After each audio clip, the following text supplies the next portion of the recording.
Donc, nous passons au lycée Stéphane Guiguet et je vous demande un peu de calme pour écouter le vice-président qui détient un des plus gros budgets de la région, mais qui est pourtant tout au fond de l'amphithéâtre. Voilà.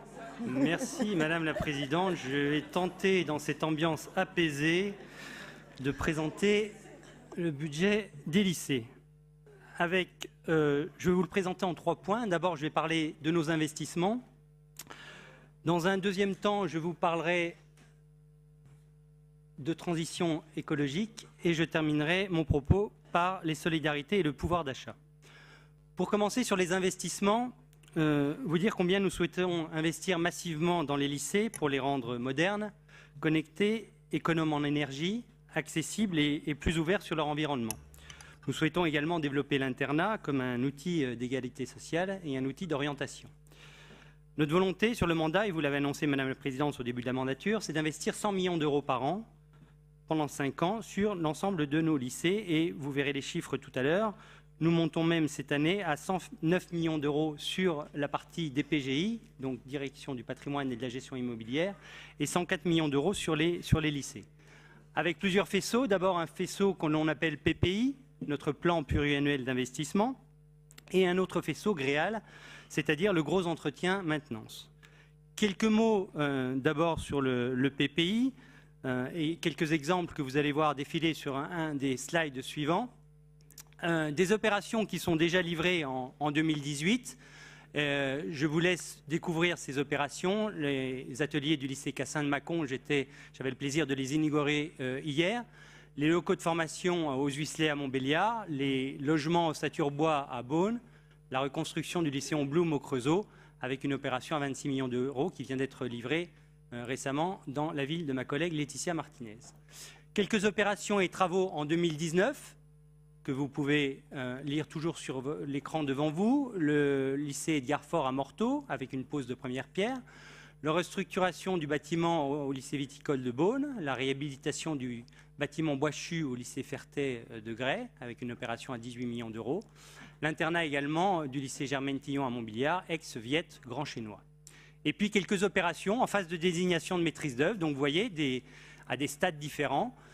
Avec l'internat du lycée Pergaud à Besançon, le lycée de la Pratz de Cluny, la restructuration du lycée La Barotte et enfin le regroupement sur un seul site du lycée Colomb à Lure. Voilà. Je tenais à ce qu'on présente quelques opérations emblématiques et je m'y étais engagé devant la commission 3, des opérations d'envergure, des opérations qui sont bien évidemment issues pour les premières d'entre elles de précédents mandats du côté bourguignon et du côté franc-comtois, mais aussi de nouvelles opérations que nous avons priorisées à partir d'un certain nombre de comparaisons et nous avons souhaité faire un PPI commun pour la grande région Bourgogne-Franche-Comté. Des opérations qui sont à chaque fois concertées avec les établissements, avec les communautés éducatives, avec des revues de projets, des revues de programmes, où tout le monde participe, tout le monde se met autour de la table pour pouvoir donner son avis. Et il nous semble primordial que les utilisateurs puissent être associés au maximum à ce type d'opération autour, bien évidemment, de la maîtrise d'ouvrage, de la maîtrise d'œuvre, des architectes et des entreprises. Le deuxième faisceau à côté de ce PPI, qui est d'une importance capitale et qui montre les opérations les plus importantes en termes de volume financier, nous avons les opérations GREAL, qui concernent l'entretien-maintenance. Dans ces opérations GREAL, vous avez bien sûr tous les aspects sécurité, les normes de sécurité. Vous avez évidemment l'agenda d'accessibilité, ADAP, qui est également très important.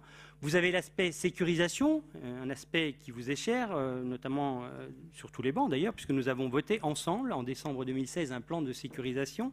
Un plan de sécurisation qui touche 3 domaines. D'abord la politique travaux. La politique alarme de confinement notamment, puisque le rectorat et le préfet demandent aux chefs d'établissement à ce qu'il y ait un certain nombre d'exercices qui soient effectués chaque année. Et puis un troisième aspect sur la formation des agents, notamment les agents d'accueil. Un plan de sécurisation qui a vu son volume financier augmenter, puisque avec les 2 préfectures de Dijon et de Besançon, nous avons défini un certain nombre d'établissements prioritaires, au nombre de 42. Et donc, d'une enveloppe de 2 millions d'euros au départ, nous arrivons aujourd'hui à une enveloppe de 10 millions d'euros. Et puis il y a aussi dans ce GREAL le RCP, la réparation courante du propriétaire, qui est une enveloppe qui est destinée à chaque établissement pour leur donner un peu plus de liberté, d'autonomie et de réactivité, sans être obligé de passer par la collectivité. Et pour avoir beaucoup de retours de nombreux conseils d'administration, je crois que c'est une enveloppe qui est extrêmement bien perçue. Et puis, l'entretien maintenance en lui-même, avec toutes les opérations de maintien, d'entretien du bâti, avec 50% d'imprévus, forcément, sur cette enveloppe-là, puisque tous les ans, nous avons des imprévus. Nous ne pouvons pas prévoir 50% de cette enveloppe à l'avance. Et je remercie les services, mais aussi les entreprises, parce que c'est à noter pour la bonne réactivité. Je pense à, par exemple, l'incendie qui s'est déroulé ce week-end au lycée de Châtillon-sur-Seine, à la Barotte, par exemple, qui est le dernier exemple en date, mais ça arrive fréquemment. Voilà. Nous ne pouvons que nous féliciter de ces investissements. 104 millions sur les lycées, c'est énorme. Pour vous donner à titre de comparaison, ce qu'on investissait dans l'ex-Bourgogne et l'ex-Franche-Comté, si on additionnait, on arrivait péniblement à 70 millions d'euros. Donc il y a une vraie volonté forte de la collectivité de jouer son rôle de chef de file du développement économique, parce qu'on pense que c'est bon pour le secteur du BTP. D'ailleurs, nous sommes en relation permanente avec le secteur du BTP, tant au niveau politique que technique, et je rencontre régulièrement les acteurs de la FFB, de la CAPEV, je rencontre les bureaux d'études également, il y a des réunions techniques avec les bureaux d'études, mais aussi l'ensemble des entreprises qui sont concernées par nos accords cadres, et je crois que nous essayons de tout mettre en œuvre pour qu'ils puissent y répondre le plus facilement, pour qu'il y ait de la réactivité. Nous essayons également d'insérer un certain nombre de causes sociales, de clauses environnementales, et j'y reviendrai dans ma deuxième partie qui parlera de transition écologique. Et puis, nous essayons d'allotir également au mieux, au plus juste, pour que ce ne soit pas forcément les entreprises générales qui répondent, mais que toutes les entreprises puissent répondre favorablement. Je crois que c'est très important pour l'économie locale et je crois que nous avons encore du travail avec eux. Nous pouvons encore progresser, notamment en termes de simplification, par exemple, et nous y travaillons avec les services. En tout cas, remercier les services pour le travail, parce que passer de 70 millions d'euros d'investissement à 104 millions d'euros, notamment pour la direction du patrimoine et de la gestion immobilière, ce n'est pas neutre, et vous imaginez bien combien ça peut mobiliser les équipes à l'interne. Et puis, nous avons également défini des zones géographiques pour travailler au plus près, et nous avons des chargés de maintenance et des chargés d'établissement qui, tous les ans, vont mener un dialogue de gestion avec les établissements pour voir quelles sont leurs priorités, tant en termes de PPI qu'en termes d'entretien-maintenance. Et nous fixons avec eux nos priorités. Nous ne répondons pas forcément positivement à tout, mais en tout cas, nous essayons, dans une certaine logique, de hiérarchiser leurs priorités. Voilà ce que je pouvais dire sur les investissements. Sur les investissements, toujours, il y a le numérique, qui n'est pas neutre. Ça a été évoqué par mon collègue Patrick Molinos tout à l'heure. Nous renouvelons, bien évidemment, vous avez vu dans le budget, les équipements informatiques. Nous poursuivons un certain nombre de migrations techniques, notamment du comté de la Franche-Comté, puisque ça dépendait du rectorat avant. Nous soutenons et nous accompagnons l'ensemble des projets numériques. À chaque fois qu'on a des demandes, nous ne systématisons pas les tablettes pour les élèves ou des classes tablettes, mais nous répondons à chaque fois qu'il y a des projets cohérents, en lien bien évidemment avec les services du rectorat et avec la DAN. Nous accompagnons sur le matériel. Je prendrai un exemple très emblématique, c'est l'App School du lycée Paria à Mont-Soleil-Mines. Et nous sommes extrêmement présents aux côtés du rectorat, aux côtés des établissements pour les accompagner dans l'achat de matériel. Et on voit bien que la façon d'enseigner, l'évolution d'enseigner, les méthodes pédagogiques changent d'année en année et nous devons nous adapter. Et la région participe à cela. Une de nos façons de participer, c'est de relier, par exemple, nos 130 lycées à la fibre. Nous allons, avec la présidente, relier le dernier lycée au mois de mars. Donc, tous les lycées seront reliés à la fibre, avec un débit qui passe de 10 mégabits en moyenne à 60 mégabits. Je crois que c'est à noter. Ce n'est pas le cas dans toutes les régions. Donc, un débit multiplié par 6 pour anticiper et être dans un phénomène d'anticipation par rapport aux pratiques pédagogiques. Je crois que c'est extrêmement bien perçu par les établissements. Et puis, le dernier point sur les numériques, c'est l'ENT. Un sujet qui nous est cher également, l'environnement numérique de travail. Plutôt que de nous précipiter et de changer l'ENT à la rentrée 2018, nous avons choisi d'associer les départements. Ils ont tous répondu à différents niveaux. Certains ont souhaité s'engager pour expérimenter sur quelques collèges, d'autres ont choisi de nous suivre à plein. Et avec les autorités rectorales et les départements, nous travaillons à la mise en place de ce nouvel ENT pour la rentrée 2019. un ENT qui servira bien évidemment pour les services administratifs des lycées, mais aussi pour la partie pédagogique bien évidemment, mais aussi pour ça sera une manière d'informer pour nous les familles. Je pense au transport scolaire, je pense à l'orientation par exemple. Voilà, Madame la Présidente, ce que je souhaitais dire sur les investissements. Sur le fonctionnement, moins de choses à évoquer par rapport à l'année dernière, si ce n'est le PPE, le plan pluriannuel d'équipement. Vous dire combien nous avons un temps d'avance par rapport à d'autres régions sur les équipements et notamment sur nos plateaux techniques dans les différents lycées professionnels. Nous avons un vrai défi, c'est de maintenir ce temps d'avance sur les plateaux techniques pour que les élèves puissent faire le lien entre l'école et l'entreprise, pour qu'il y ait de véritables échanges entre les entreprises et le monde scolaire. Je crois que c'est un défi que nous avons à relever, d'autant plus dans un contexte de réforme du baccalauréat, notamment du baccalauréat professionnel, qui nous interroge, et dans un contexte de réforme de l'apprentissage. Mais j'aurai bien évidemment l'occasion de revenir lorsque je présenterai le budget de l'apprentissage. Voilà, c'était ma première partie sur les investissements.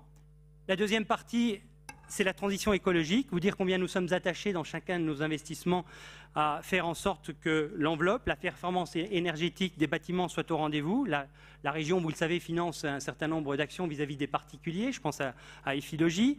Nous accompagnons un certain nombre de collectivités, de bailleurs sociaux. Nous les incitons, nous leur donnons de l'ingénierie, des aides financières, mais nous devons, nous, en tant que collectivité, d'être des modèles en la matière.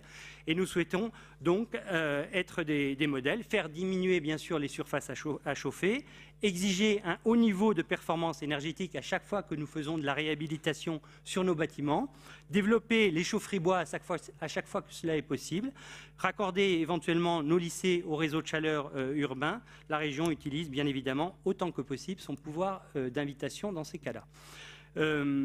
Et puis, dans la même lignée de transition écologique, vous dire combien nous sommes attachés à la démarche des circuits courts. Vous avez fixé un objectif de 50% de produits de proximité, dont 20 bio. Vous avez anticipé sur la loi, puisque la loi, finalement, nous a donné les mêmes chiffres. Ça a déjà été évoqué par un certain nombre de collègues, notamment quand ils ont présenté les budgets agriculture. Nous sommes mobilisés. C'est un sujet extrêmement compliqué, parce que complexe, parce que chaque secteur, chaque département a des problématiques différentes en matière d'alimentation de proximité.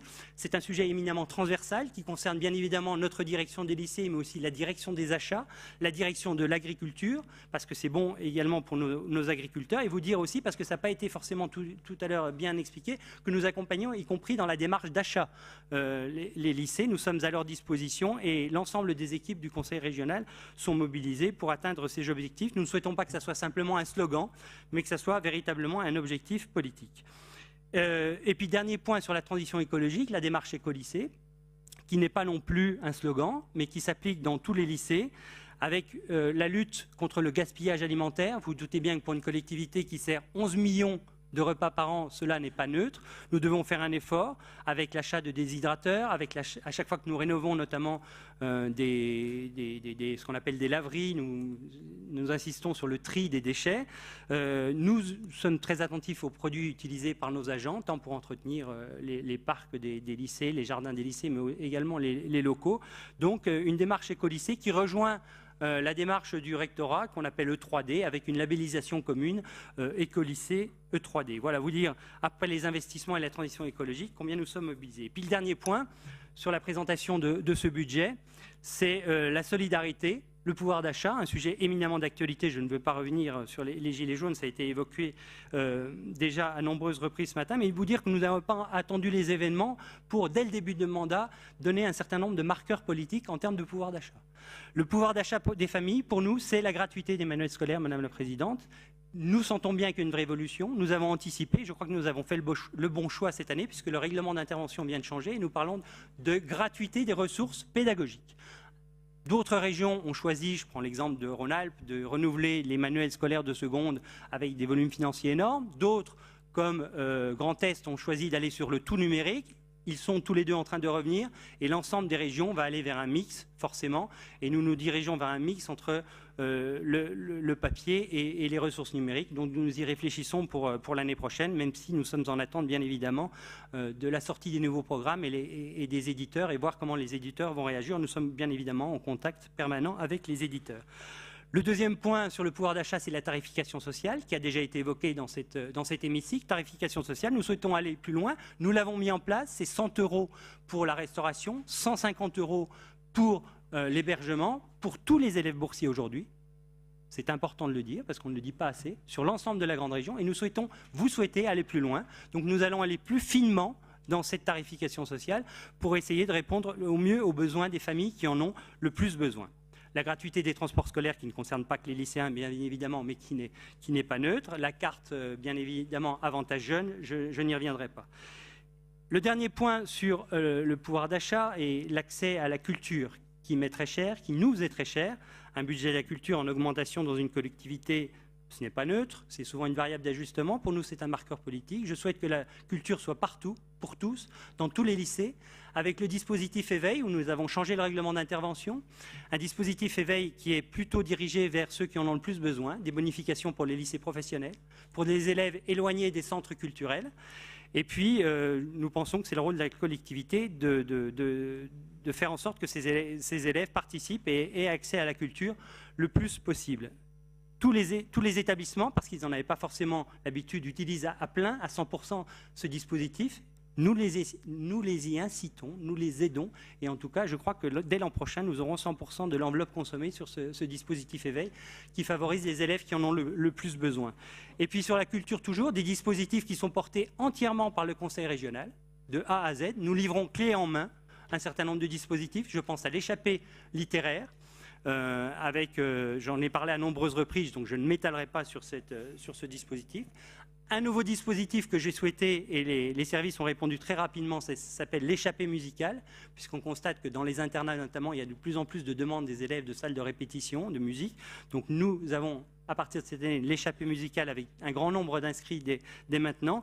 Et un dernier dispositif porté par les services de la région, de A à Z également, qui s'appelle Bourgogne-Franche-Comté Reporter, à partir d'un journal lycéen, avec l'appui de professionnels qui viennent les aider à rédiger, à faire mieux connaissance avec les métiers du journalisme et des médias. Et j'ai l'honneur de vous annoncer que notre marraine sera cette année, puisque je l'ai eu au téléphone il n'y a pas longtemps, Florence Aubenas, qui viendra au mois de mars, pour être la marraine de cet événement. Voilà, Madame la Présidente, j'ai essayé d'être le plus synthétique possible.